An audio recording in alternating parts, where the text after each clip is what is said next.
título da mensagem de hoje é O Profético, o Ministério Profético. Eu coloquei uma frase para a gente refletir que diz assim: a divisão do pecado, assim como nós vimos lá com Salomão, que pecou, e a partir do pecado de Salomão, o reino foi dividido, né? A divisão do pecado arrasta os homens para longe da vontade de Deus. E aí o que acontece?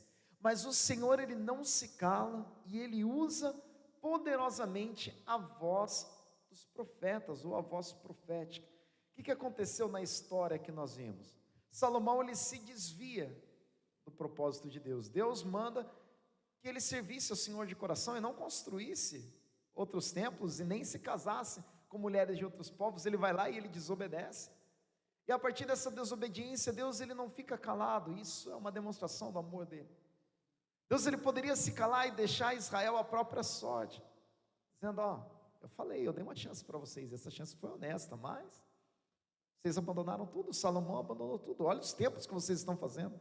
Deus teria todos os motivos para nos abandonar, teria todos os motivos para abandonar Israel, mas aí o que ele faz? No meio de um povo que desvia o seu foco, que se afasta dele, ele levanta poderosamente a voz profética. A voz profética é um clamor de Deus para que nós voltemos à direção certa.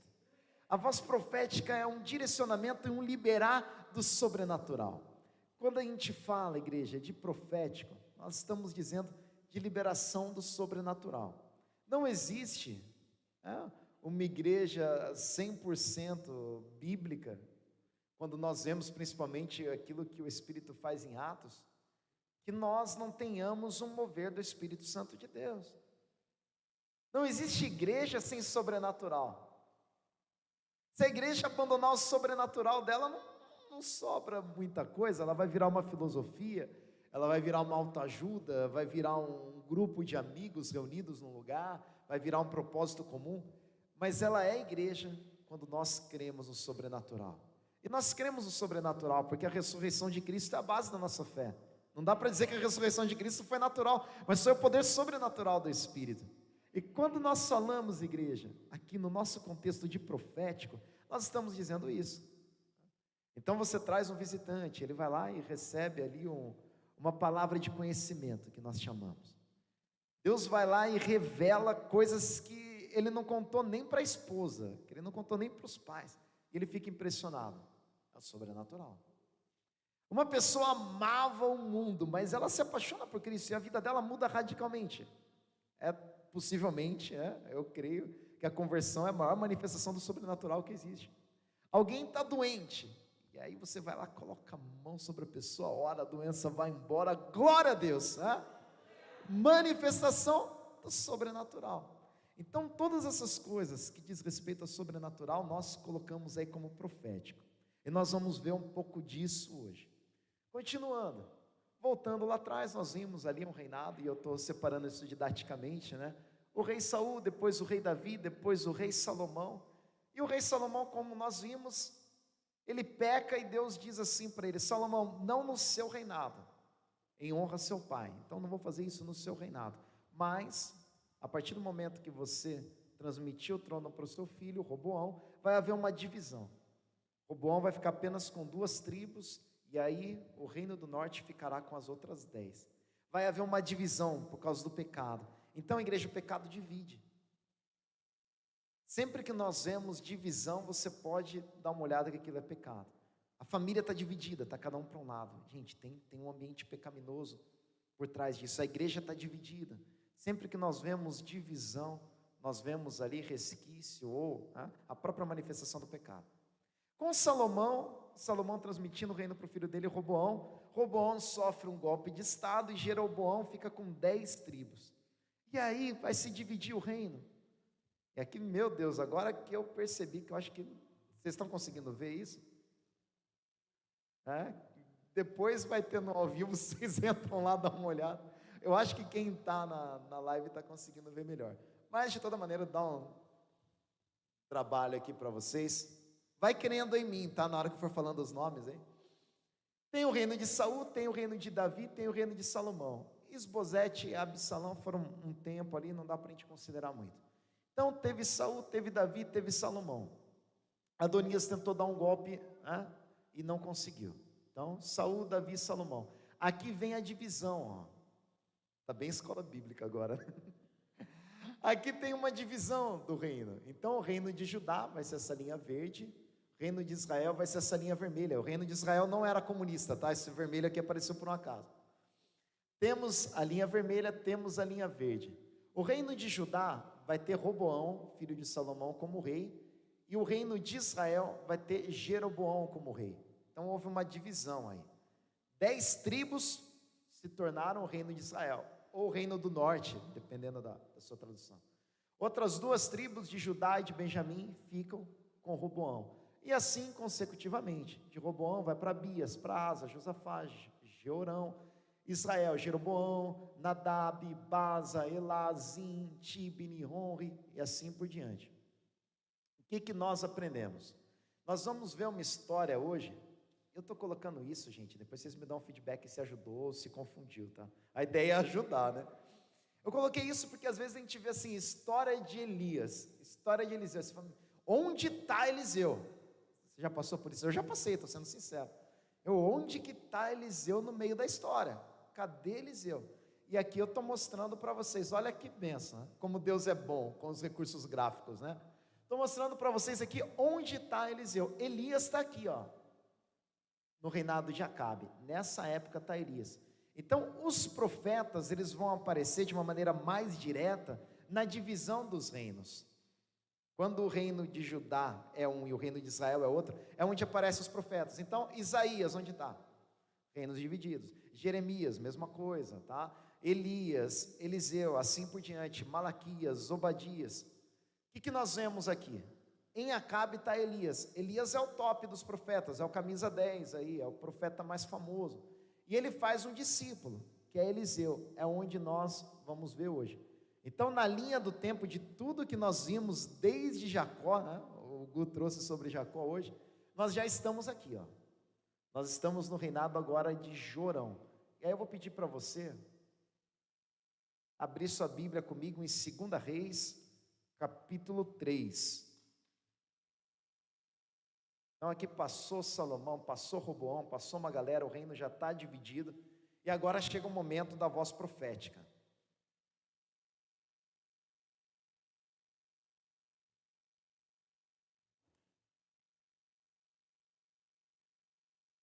Segunda Reis, capítulo 3. Eu vou até, vou deixar isso aqui por enquanto. Segunda Reis, capítulo 3, verso 1, diz assim: Jorão, filho de Acabe, tornou-se rei de Israel em Samaria no 18º ano de Josafá, rei de Judá, e reinou 12 anos.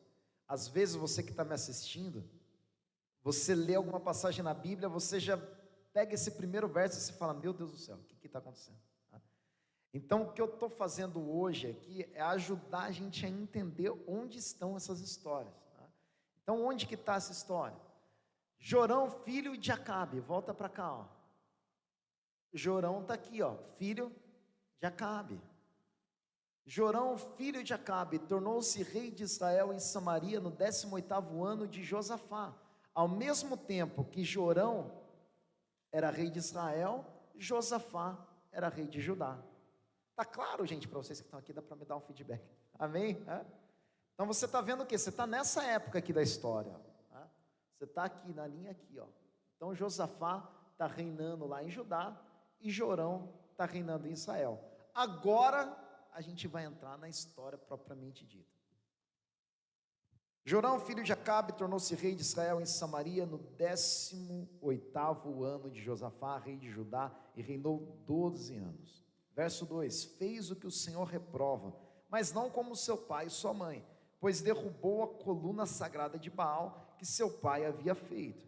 No entanto, persistiu nos pecados que Jeroboão, filho de Nebate, levara Israel a cometer, e deles não se afastou.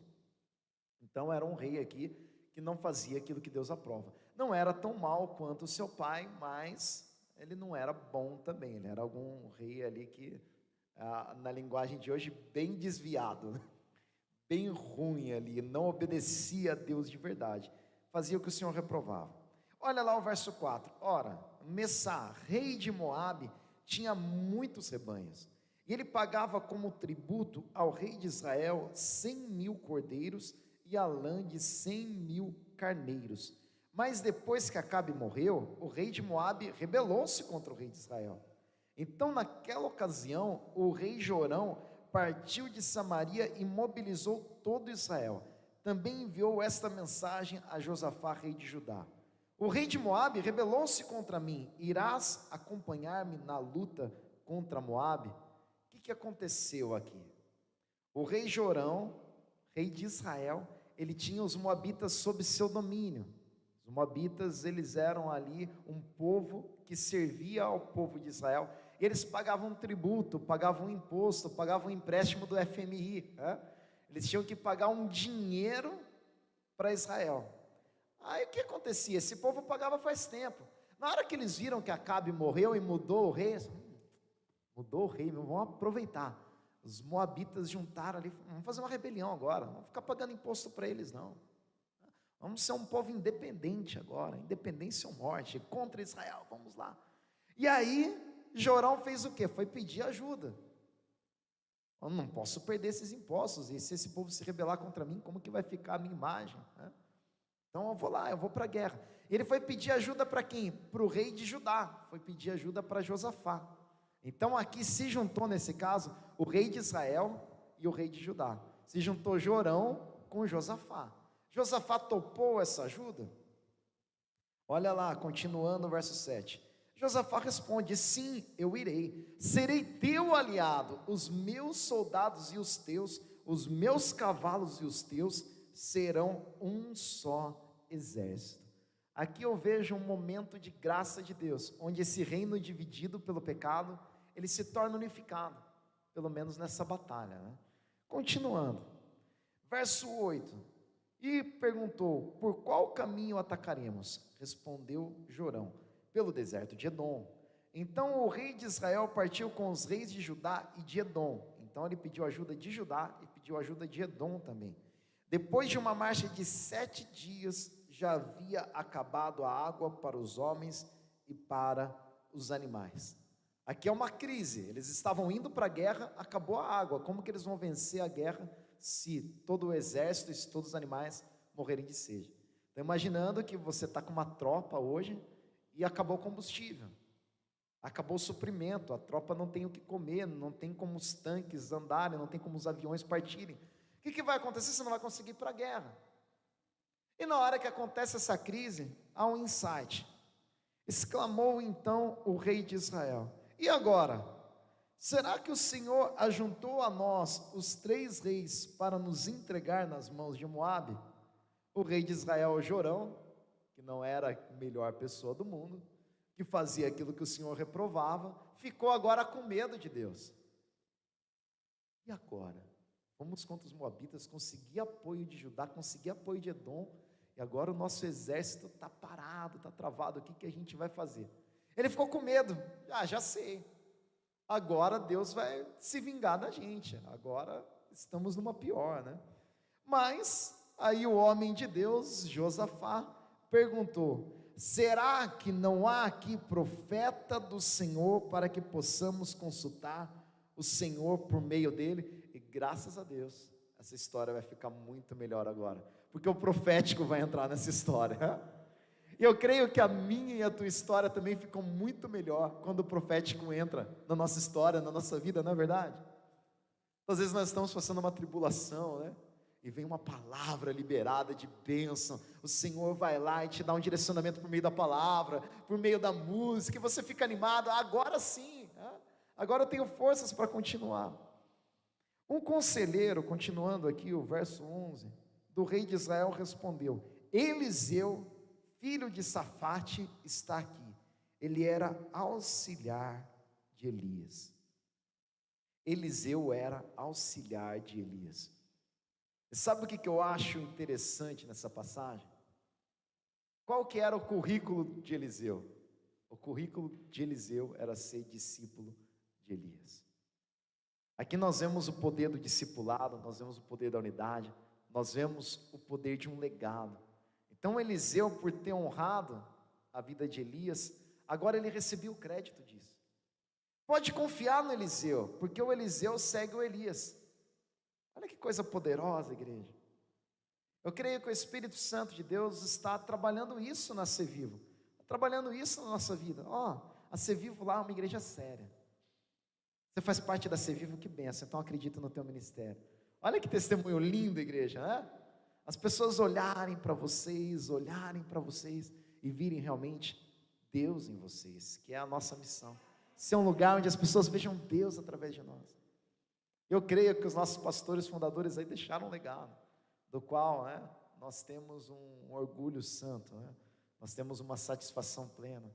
Você é discípulo do pastor Olívio? Sou. Pastor Olívio é um homem de Deus, né? Sou discípulo do pastor Olívio, da pastora Regina, da pastora Marli, estou aqui, Deus nos levantou, nós temos um ministério profético, o inimigo não vai nos parar, essa pandemia não vai acabar com a gente, Deus tem vitória para liberar na nossa vida, em nome de Jesus.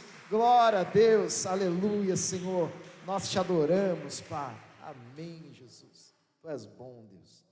Josafá prosseguiu: a palavra do Senhor está com ele. Olha só, hein? A palavra do Senhor está com Eliseu. Então o rei de Israel, Josafá, e o rei de Edom foram falar com ele. Eliseu disse ao rei de Israel, estou no verso 13 agora: nada tenho que ver com você, vá consultar os profetas de seu pai e de sua mãe. Eu acho muito legal essa parte. O que Eliseu fala para o rei? Detalhe, o exército do rei estava junto com o rei. Então imagina a cena, 3 exércitos, vários homens de batalha, chamam Eliseu está de frente agora, com quem? Com Jorão. Ele diz assim: vai consultar os profetas do seu pai e da sua mãe. Você não é filho de Acabe? Descendente de Acabe? Como você faz coisas desprezíveis? Não, para você não tem. O que acontece aqui? O profeta, ele se torna uma voz de Deus, dizendo o que é para ser feito e o que não é para ser feito. Porque aquele rei já tinha sido avisado, aquele rei sabia o que era de Deus e o que não era, e aquele rei fazia o que o Senhor reprovava. E agora vem o profeta com toda a coragem, ele se vira para aquele rei e fala: vá procurar os profetas da sua mãe e do seu pai. O que é isso, gente? Não é um desrespeito aqui, é importante a gente separar as coisas. Não é um desrespeito, é o que? É uma coragem de ser a voz profética. É uma coragem de dizer a coisa certa, mesmo quando o mundo está fazendo a coisa errada. É a coragem de andar na contramão do mundo, e às vezes nós somos pegos nisso, não é verdade? Mas você vai educar seus filhos desse jeito? Eu vou educar meus filhos desse jeito. Porque eu sigo o mover profético. Se você não segue, vai procurar os profetas do seu pai e da sua mãe. Eu acho muito lindo quando o apóstolo Pedro diz assim, né? Que Deus nos chamou das trevas para a sua maravilhosa luz. E ele diz que não foi com ouro, com prata, coisas corruptíveis que nós somos resgatados da nossa vã maneira de viver, assim como viviam os nossos pais. Aqui significa o quê? Que não há um processo de redenção, significa que não há oportunidade. Aqui significa que pecado continua sendo pecado, que o certo continua sendo certo, que fazer a vontade de Deus tem recompensa e não fazer a vontade de Deus tem a sua consequência. Continuando, mas o rei de Israel insistiu: não, pois foi o Senhor que nos ajuntou, 3 reis para entregar-nos nas mãos de Moabe. Então Eliseu disse: juro pelo nome do Senhor dos exércitos a quem sirvo, que se não fosse por respeito a Josafá, olha a diferença de um homem de Deus aqui, se não fosse por respeito a Josafá, rei de Judá, eu não olharia para você, nem mesmo lhe daria atenção. Se não fosse por Josafá, eu não olharia na sua cara. É pesado isso, né? Às vezes o evangelho ele é pesado. Às vezes a gente precisa avisar que a igreja ela tem um mover profético. E a gente precisa lembrar do que diz lá em Hebreus, que a espada é a palavra, e ela tem 2 gumes, e ela penetra, ela divide alma e espírito. Igreja, se nós lemos a Bíblia e nós não fomos confrontados, a nossa leitura da Bíblia está errada. Eu e você, nós temos coisas para mudar, nós temos sempre, então nós temos que nos acostumar a ser confrontados pela palavra de Deus. A gente tem que acostumar a ouvir o Espírito profético. Quando Davi ouve Natã, quando Natã vai lá e corrige Davi, Davi muda de atitude. Mas não era o caso de Jorão. Jorão era um rei que não mudava de atitude. Quantas vezes Deus falou, se a gente for voltar aqui no livro de Reis, quantos moveres aconteceram. O pai de Jorão viu fogo descer do céu por meio das mãos de Elias, e isso não fez mudar de opinião. E Jorão segue o mesmo caminho dos seus pais. E Jorão não ouve a voz de Deus, mas Josafá ouve. E por causa de Josafá, o espírito profético vem. E sabe o que eu acho fascinante na igreja? Quando a gente vai entender que a igreja é luz e que a igreja é sal, significa assim que nós estamos no mundo corrompido. Nós somos Josafás no meio de Jorões. E nesse meio, igreja, vamos fazer a diferença. A gente pode olhar para a crise que nós estamos vivendo agora e ficar aborrecidos e tudo, isso faz parte. Mas a gente tem que fazer diferença, é por causa da nossa oração que a coisa vai melhorar, é por causa do nosso joelho dobrado, é por causa das nossas atitudes, é porque Deus nos levantou para ser sal. O sal impede que a comida estrague. Deus nos levantou para ser luz, a luz impede que as pessoas caminhem para o caminho errado. Então a gente precisa resgatar isso. Nós somos Josafás, por meio da nossa vida vai ser liberado o espírito profético. E aqui ele diz no verso 15, importantíssimo: mas agora tragam-me um arpista. Enquanto o arpista estava tocando, o poder do Senhor veio sobre Eliseu. Aleluia, Jesus. O poder do louvor, igreja, o poder da adoração. Nós sentimos o poder de Deus aqui, né? Na adoração, foi tão bom. Aleluia. O que é isso? É o poder de Deus vindo e liberando o espírito profético. Muitas vezes, para não dizer todas, né? A gente está aqui e antes da pastora Marli começar a orar, tem mais uma música, tem mais um mover de adoração. Não é para ganhar tempo, não é para entretenimento. A igreja não serve para entretenimento, a igreja serve para adorar a Deus. E quando aquilo está acontecendo, o espírito profético começa a ser liberado. A unção de Deus vem, o poder de Deus vem. Então, igreja, quando a gente tem a oportunidade de ouvir alguma coisa, eu nem fico batendo mais na tecla que ouvir música do mundo não vale a pena. Mas se você tem uma música que vai liberar um espírito profético sobre a tua vida, por que você vai ouvir outra? Se eu posso acordar de manhã, ligar no meu carro ali, a Gabriela Rocha, né, o Gabriel Guedes, lembrei só dos Gabriéis aqui, né? Não sei porque eu gosto, né, desse nome, né? E aquela unção vem sobre a tua vida, você vai trabalhar já debaixo da unção, né? Por quê? Porque provavelmente o seu cliente não vai chegar lá na sua porta debaixo dessa mesma unção, então você tem que estar preparado. Provavelmente o seu chefe não ouviu Gabriela Rocha antes de vir trabalhar, e você tem que ouvir, porque senão vai virar um caos aquele negócio, né? Então a gente precisa entender o espírito profético, a gente anda no profético, nós somos conduzidos pelo vento, nós somos conduzidos pelo Espírito Santo de Deus, então vamos receber isso, por isso que a adoração é importante. Vocês viram? Adoração não é show, adoração não é quantidade. Tinha um músico hoje, não é quantidade. Pode ter uma orquestra, que se tiver uma orquestra sem unção, não vem nada. Tinha um músico, tinha 2 pessoas cantando, não é quantidade, é unção. Adoração. Por isso que a gente acompanha os músicos, por isso que a gente pede, por isso que a gente cobra que eles estejam em Deus, para que a unção venha, um acorde tocado, uma harmonia liberada por um homem, por uma mulher de Deus, é diferente, traz unção, traz mover. É isso que a gente precisa entender, por isso que a gente precisa adorar a Deus. Continuando, poder veio sobre a adoração, guarda isso, viva isso, isso aqui é uma chave preciosa. E ele disse, depois que o poder do Espírito Santo veio por meio de Eliseu, através da adoração do arpista, ele diz o seguinte: assim diz o Senhor, cavem muitas cisternas, poços, né, neste vale, pois assim diz o Senhor, vocês não verão vento nem chuva, contudo este vale ficará cheio de água, e vocês, seus rebanhos e seus outros animais beberão. E o que eu quero trazer para você é o seguinte: o espírito profético surpreende. O espírito profético você não coloca dentro de uma caixinha.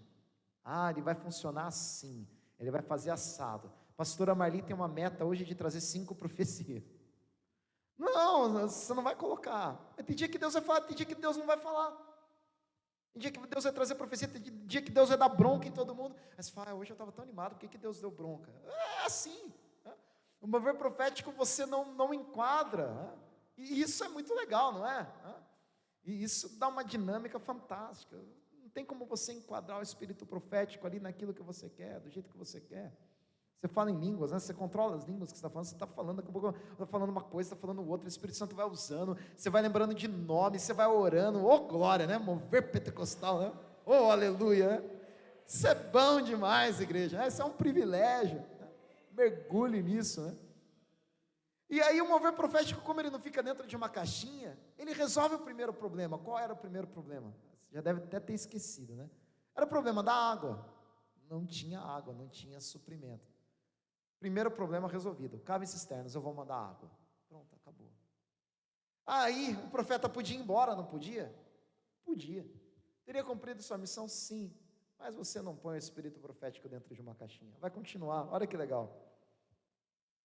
Continuando, verso 18: mas para o Senhor isso ainda é pouco. Guarda isso, se viva, é uma palavra profética liberada para nós. Mas para Deus tudo aquilo que está acontecendo na minha, na sua vida, na Ser Vivo, todo mover que nós estamos vivendo hoje, que já é bom, ainda é pouco. Deus vai fazer muito mais em nome de Jesus. Deus vai surpreender, um avivamento está chegando para varrer esse lugar. Aleluia, glória a Deus, amém. Jesus, Ele também lhes entregará Moabe nas suas mãos. Então, além do suprimento, vai entregar Moabe.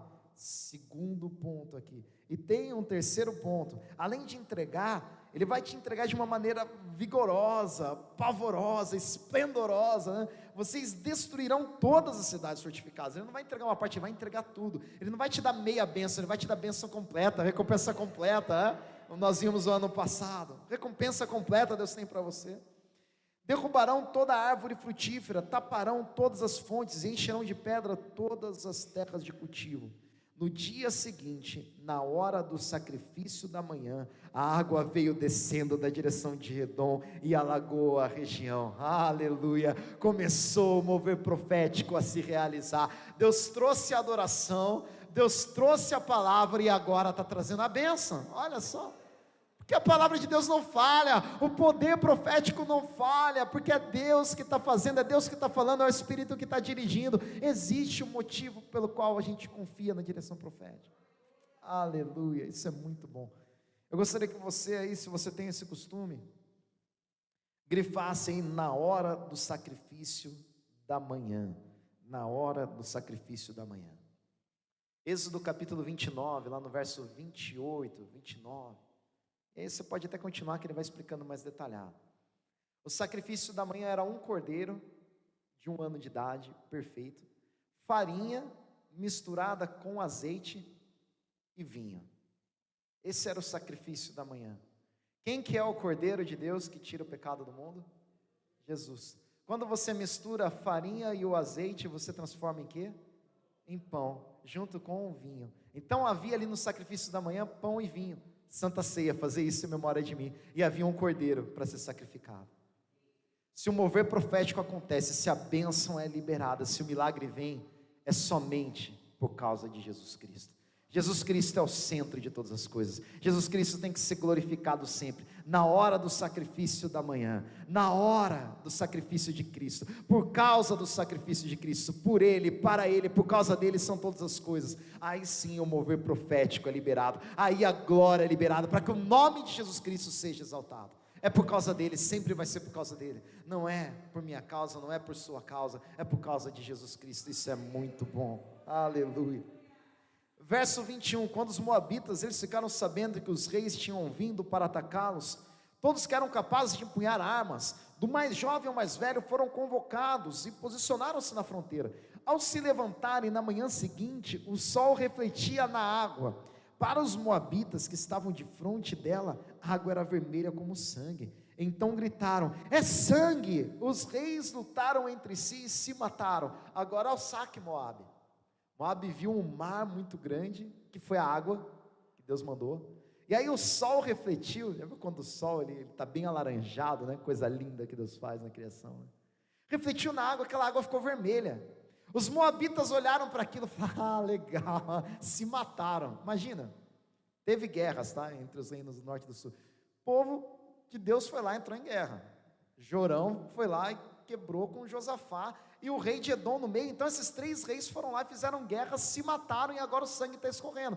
Os moabitas olharam para o outro: é agora, eles se mataram, vamos subir, vamos conquistar. Mas, quando porém os moabitas chegaram ao acampamento de Israel, os israelitas os atacaram e os puseram em fuga, entraram no território de Moabe e o arrasaram, destruíram as cidades, e quando passavam por um campo cultivável, cada homem atirava uma pedra até que ficasse coberto. Taparam todas as fontes, segunda parte da profecia, derrubaram toda a árvore frutífera. Só Kir-Arazete ficou com as pedras no lugar, mas homens armados de atiradeiras a cercaram e também a atacaram. Quando o rei de Moabe viu que estava perdendo a batalha, reuniu 700 homens armados de espadas para forçar a passagem, para alcançar o rei de Edom, mas ele fracassou. Os moabitas foram com toda a sede, achando que os reis tinham se matado, e aí eles subiram com toda a vontade e foram surpreendidos. Deus entregou os moabitas na mão do seu povo. Aleluia, Jesus. E aqui o verso 27 é tenebroso, história de terror aqui, né? Então pegou seu filho mais velho, o rei moabita fez isso, que devia sucedê-lo como rei, e o sacrificou sobre o muro da cidade. Esse sacrifício aqui, geralmente ele é atribuído, né, a Moloque ou a Camus. Quero fazer uma volta rapidinho na semana passada. Lembra que Salomão fez templo inclusive para Camus? Olha que triste isso, né?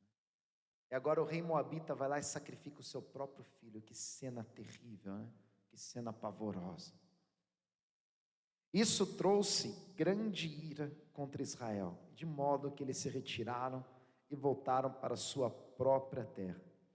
Aqui, para a gente entender essa parte, essa grande ira contra Israel, Israel viu aquele ato repugnante, aquele pecado terrível de um pai matando o seu próprio filho, sacrificando para um Deus pagão, sacrificando para o diabo, né?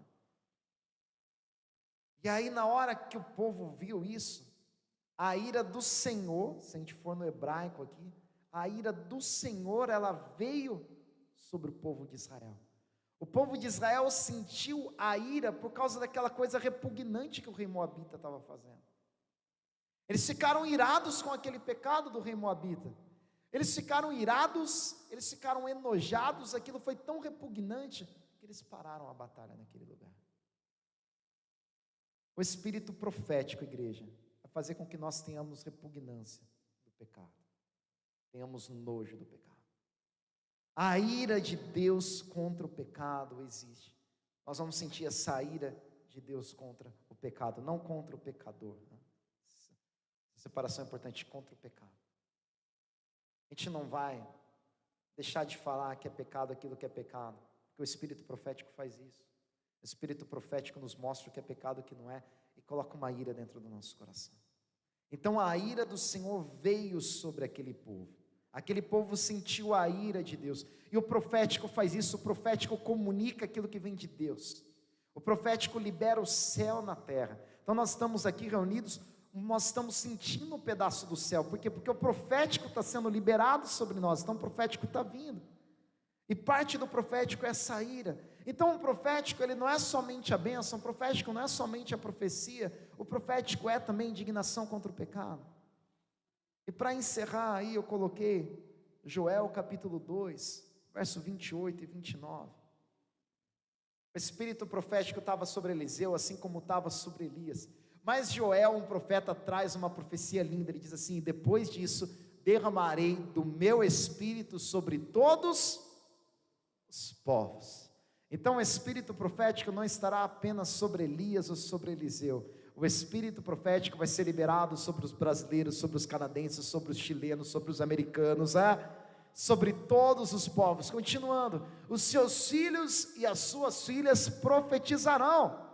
Glória a Deus, profetiza a bênção sobre os seus filhos e suas filhas. Eles são abençoados, eles vão servir Jesus, eles vão fazer a diferença nessa terra, em nome de Jesus. Os velhos terão sonhos, profetiza sobre os seus pais aí, os velhos terão sonhos, Os jovens terão visões até sobre os servos e as servas, até sobre os escravos, até sobre a ralé, até para aqueles que todo mundo fala, isso daí não é nada, isso daí não é ninguém, até para esse daí que todo mundo fala que é ninguém, até sobre servo e serva, até sobre escravo, até sobre assalariado, né? Até sobre o povo mais simples, derramarei do meu espírito naqueles dias, aleluia. Sabe o que é poderoso, igreja? Essa profecia se cumpriu, foi predito por Joel lá no capítulo 2, verso 28, isso, verso 28 e 29, e ela se cumpriu em Atos capítulo 2, verso 17, essa profecia se cumpriu, a inauguração da igreja cristã, que nós fazemos parte hoje aqui na Civil, nós somos um pedacinho dessa grande igreja, aconteceu com o derramar do Espírito profético. Eu creio, igreja, que Deus tem liberado o Espírito profético nesse lugar, não apenas para alguns, mas para todos. Nós vamos ouvir a voz de Deus, nós vamos caminhar no sobrenatural, nós teremos bênçãos inacreditáveis. Existe um grande avivamento para varrer essa cidade, para varrer essa nação, e vai começar pela sua vida. O Espírito Santo está sendo derramado agora sobre a sua vida, sobre a sua vida que está assistindo aí, em nome de Jesus.